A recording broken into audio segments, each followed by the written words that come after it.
안녕하세요. 돌아온 탕자입니다. 한국관광재단에서 서울 시민들을 상대로 설문조사를 했습니다. 코로나가 끝나면 제일 먼저 하고 싶은 일이 무엇인가? 1위로 나온 대답이 바로 해외여행이었습니다.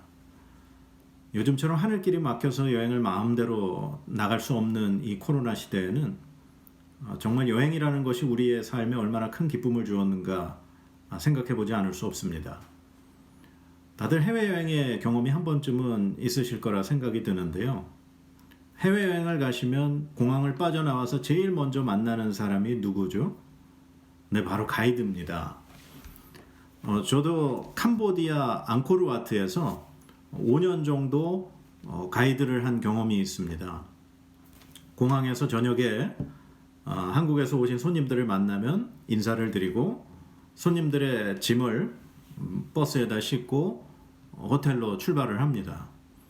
호텔까지 가는 그 15분의 그 짧은 시간이 이 3박 4일 여행 중에 가장 중요한 시간입니다. 왜 그런지 아십니까? 물론 손님들과 첫 만남이기 때문에 중요합니다. 하지만 더 중요한 것이 있습니다. 바로 3박 4일 여행 기간 중 손님들이 반드시 기억하고 지키셔야 할 주의사항을 말씀해 드리기 때문에 그렇습니다. 내가 경험해보지 못한 낯선 나라이기 때문에 그곳에서 손님들의 안전과 또한 좋은 여행을 위해서 무엇을 반드시 지켜야 하는가를 그 시간에 꼭 안내를 해드립니다. 그리고 그 가이드의 주의사항을 잘 듣고 지키셔야만 여행이 즐거울 수 있습니다. 그런데 간혹 가다가 본인이 해외여행의 경험이 많다고 하는 이유로 가이드의 말을 듣지 않는 그런 손님들이 가끔 있습니다. 가이드의 통제가 되지 않는 그런 손님을 전문 용어로 뭐라 그러는지 아십니까? 네, 진상 손님입니다. 가이드의 말을 잘 듣고 또 주의사항을 잘 지키고 그 지켜야 할 것들을 지킬 때 그 여행은 즐거운 여행이 됩니다. 여러분들 혹시 에덴 동산 혹시 어느 정도의 크기가 될지 생각해 보신 적 있으십니까? 우리가 보통 에덴 동산 하면은 생각하는 것이 마치 그림 한 폭에 담겨 있는 조그만 정원 같은 그런 크기를 상상할 수 있습니다. 물론 그럴 수도 있겠죠. 오늘 본문 8절에서 17절까지 말씀에는 에덴 동산에 관한 설명입니다. 에덴 동산에는 보기에 아름답고 먹기에 좋은 나무들이 풍성하고 무성합니다. 그리고 그곳에는 강이 흐릅니다. 그리고 그 강은 에덴 동산을 풍요롭게 하는 그런 중요한 근원이 되는 겁니다. 그리고 그 강은 4개의 큰 강으로 또 갈라지게 됩니다. 여러분들 혹시 양수리의 두물머리라고 하는 곳에 가보신 적 있으세요? 북한강과 남한강이 이렇게 만나는 곳이 바로 두물머리입니다. 2개의 물줄기가 만나는 곳. 그것만 생각을 해봐도요. 4개의 강으로 갈라지는 그런 근원이 되는 곳. 그리고 아담과 하와뿐만 아니라 하나님께서 창조하신 모든 동물들이 거하는 곳. 그리고 그 모든 인간과 동물들이 마음껏 먹고 풍요로움을 누리며 살 수 있는 공간. 아마 우리가 생각하는 조그만 정원 그 이상의 그런 곳이 아니었나 상상할 수 있겠습니다.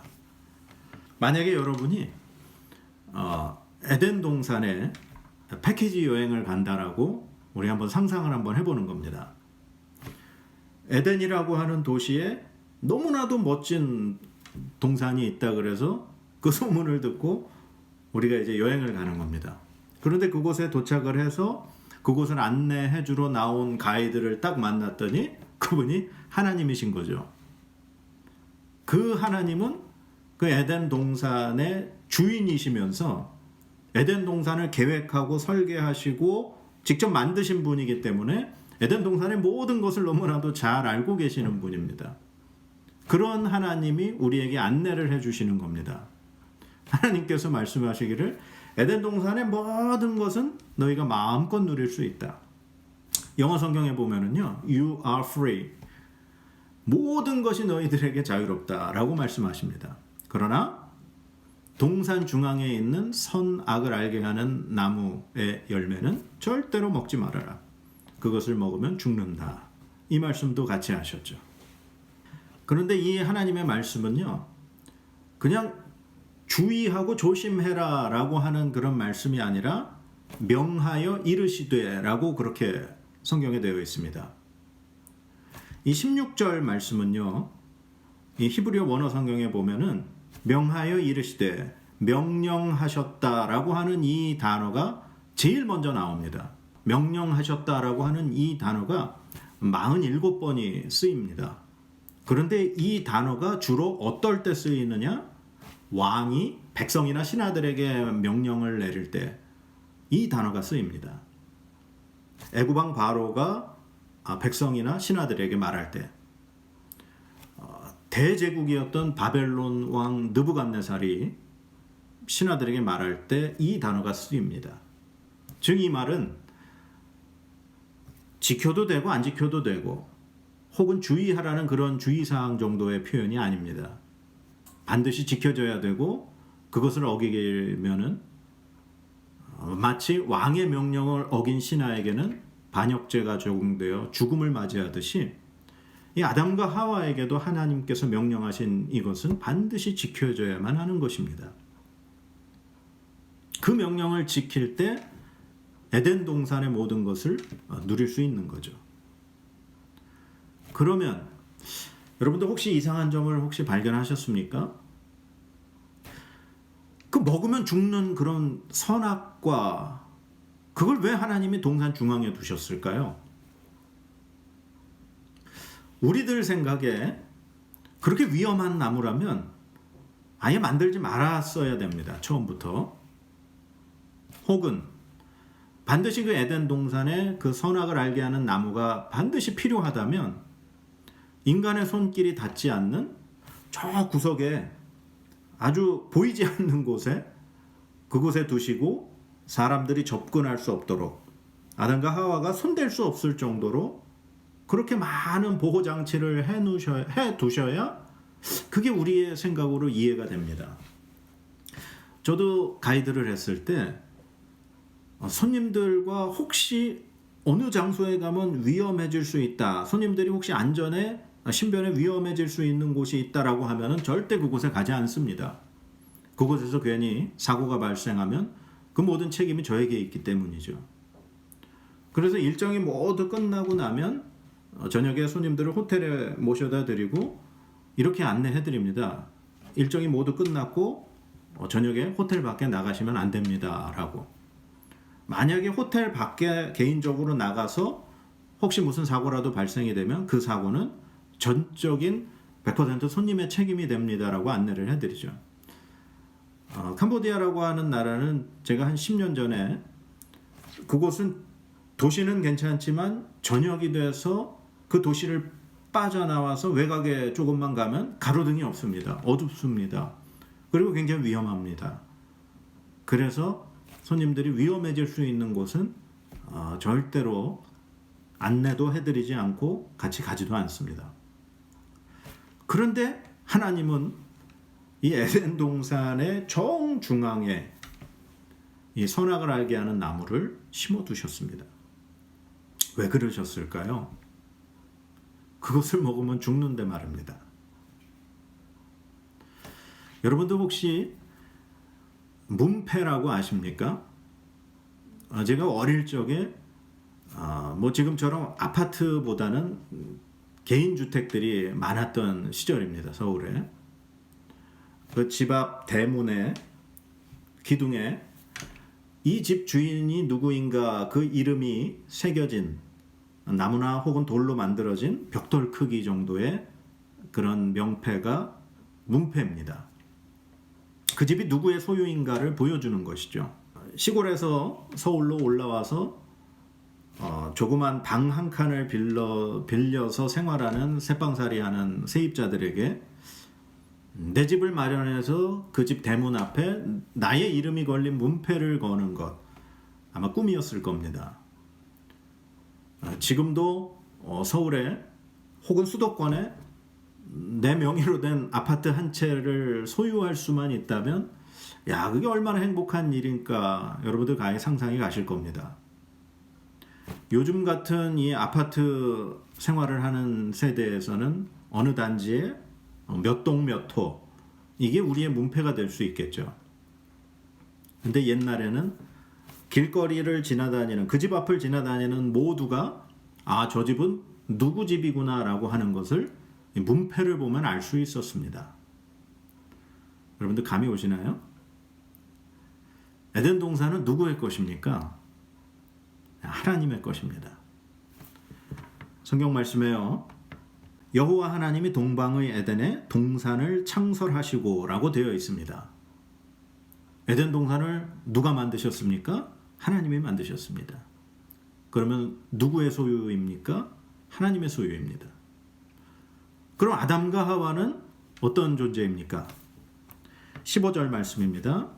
여호와 하나님이 그 사람을 이끌어 에덴 동산에 두어 그것을 경작하며 지키게 하시고. 아멘. 아담과 하와는 에덴 동산을 관리하고 지키는 사람들입니다. 그런데 하나님께서는 그 사람들을 에덴 동산에 두시고 모든 권한을 주셨습니다. 16절 말씀입니다. 여호와 하나님이 그 사람에게 명하여 이르시되 동산 각종 나무의 열매는 내가 임의로 먹되. 아멘. 하나님은 그 넓고 풍요롭고 모든 것이 아름다운 그곳에서 인간들이 살아갈 수 있도록, 누릴 수 있도록 모든 것을 주셨습니다. 그러나 단 하나, 동산 중앙에 선과 악을 알게 하는 나무의 열매는 절대로 허락하지 않으셨습니다. 그것을 먹는 날에는 반드시 죽으리라고 말씀하셨습니다.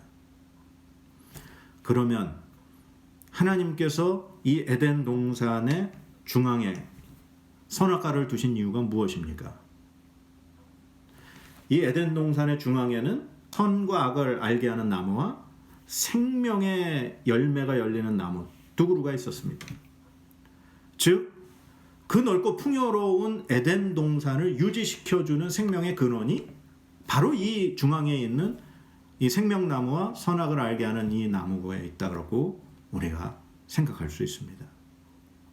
선악을 알게 하는 나무의 열매를 먹지 않는 그 하나님과의 약속을 지킬 때 하나님과 인간이 함께 살아갈 수 있는 곳이 에덴 동산입니다. 하나님의 것임을 인정하고 하나님의 소유임을 우리가 눈으로 볼 수 있는 것이 바로 에덴 동산의 선악을 알게 하는 나무입니다. 마치 한 집에 주인과 세입자가 함께 살지만 그 집의 주인이 그 집 주인의 것임을 보여주는 문패를 우리가 볼 수 있듯이 에덴 동산이 하나님의 것이라는 것을 우리가 볼 수 있는 것이 바로 선악을 알게 하는 나무인 것입니다. 사랑하는 여러분, 우리는 우리의 가진 건강, 우리의 생명, 우리의 직장, 우리의 사업, 학교, 자녀, 아내와 남편, 이 모든 것이 누구의 것이라고 생각하십니까? 내 것일까요? 아니면 하나님이 주신 것인가요? 물론 믿음이 없는 불신자들에게는 이 모든 것이 자기의 노력으로, 자기의 힘으로, 자기의 것임을 그렇게 주장할 수 있습니다. 그러나 예수 그리스도를 믿는 구원받은 백성인 우리들에게는 우리가 지금 가지고 있는 누리고 있는 이 모든 것이 하나님의 것입니다 라고 고백할 수 있어야 하죠. 그렇다면 과연 여러분들이 지금 가지고 있는 이 모든 것이 하나님께서 여러분에게 주신 것이라고 그렇게 믿고 고백하십니까? 그러면 그 여러분들의 모든 것이 하나님의 것이라고 말씀하신다면 과연 여러분들의 삶 가운데 하나님의 것임을 보여주는 여러분들의 인생의 동산의 선악과는 무엇입니까? 아니, 여러분들의 인생에 혹시 선악과가 무엇인지 생각은 해보셨습니까? 하나님은 우리에게 모든 것을 주셨다라고 우리는 고백합니다. 그렇다면 이 모든 것이 하나님의 것임을 인정할 수밖에 없고, 이 모든 것이 하나님의 것임을 우리가 지키면서 그렇게 고백하면서 살아갈 수 있도록 우리에게 보여주신 그 여러분들 각자에게 주신 선악과는 과연 무엇입니까? 아담과 하와가 선악과 열매를 따먹는 순간 그들은 에덴 동산에서 쫓겨나게 됩니다.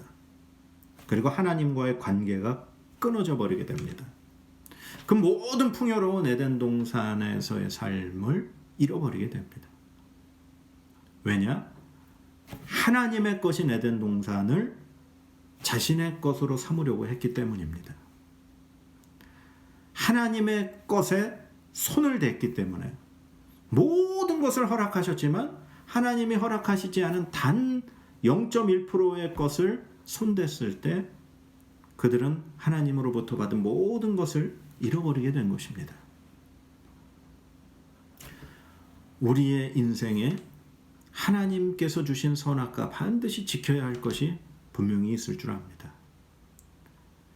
우리는 잃어버린 에덴 동산을 바로 예수 그리스도의 십자가, 그 우리를 위하여 피 흘려 돌아가신 그 죽음과 또 3일 만에 부활하시고 승천하신 그 예수 그리스도의 십자가의 은혜, 예수 그리스도의 은혜로 말미암아 우리는 하나님과의 그 잃어버렸던 단절됐던 관계가 회복되었고 하나님을 아버지라 부를 수 있는 자녀로 새롭게 태어났습니다.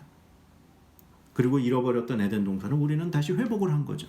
여러분들 각자에게 하나님은 분명히 보여주신 선악과가 있을 겁니다. 과연 내 인생의 선악과는 무엇인가? 절대로 손을 대면 안 되고 하나님의 것임을 기억나게 하는, 내가 지금 가지고 있는 이 모든 것이 하나님의 것임을 고백하게 만드는 그것이 과연 무엇일까? 그 여러분들의 선악과를 생각해 보실 수 있고 또 그것을 잘 지켜내어 하나님과의 아름다운 이 영원한 에덴 동산에서의 삶을 살아가실 수 있는 여러분의 삶이 되시기를 간절히 기도드립니다.